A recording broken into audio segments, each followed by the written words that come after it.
Good afternoon, and today's good news of the day is that petrol sales are back to pre-COVID levels. Yes, during this time when we were seeing less number of cars on the street, obviously diesel, petrol, fuel demand had been quite low, but we are surely seeing a revival. We are seeing a turnaround here, and in September it was up around 2% from a year ago. So surely there are some signs of recovery that we are seeing.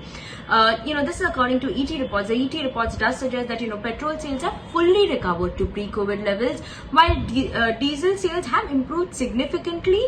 And all this is surely signaling that the economic activity and the willingness of people to get on with their lives is surely coming back. People are going out now, and that is why we are seeing an improvement in the overall sales of petrol as well.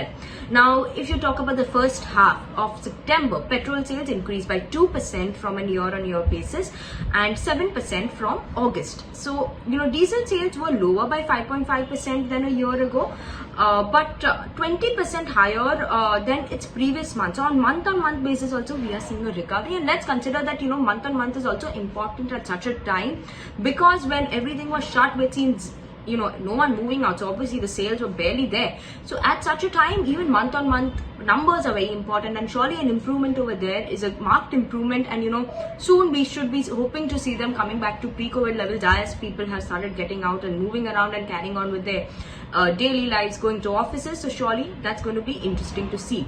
Now, even cooking gas consumption, which has was robust even during the lockdown period, that has also risen. That has risen by 13% on a year-on-year basis and 13.5% on a month-on-month basis.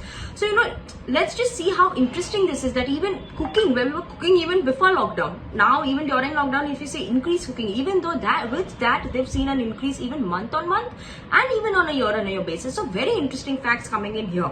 Now, jet fuel demand has grown by 16% compared to the month of August, but it's still down obviously 60%. So that is something that obviously there are not much domestic flyers, there are restrictions on international flights, but on a month-on-month basis we are surely seeing some improvement. So there are overall signs of recovery which are coming back in the economic activity, whether you count it in flying, that is jet fuel demand, cooking consumption demand, so the demand over there for that fuel, petrol, diesel, all of these surely have seen a month-on-month improvement and surely shows signs that we are recovering in our economic activity, and that is very positive sign, and that is why it's the good news of the day today. So very interesting, and we'll surely keep an eye out on how this trend actually continues moving forward in the coming months as well.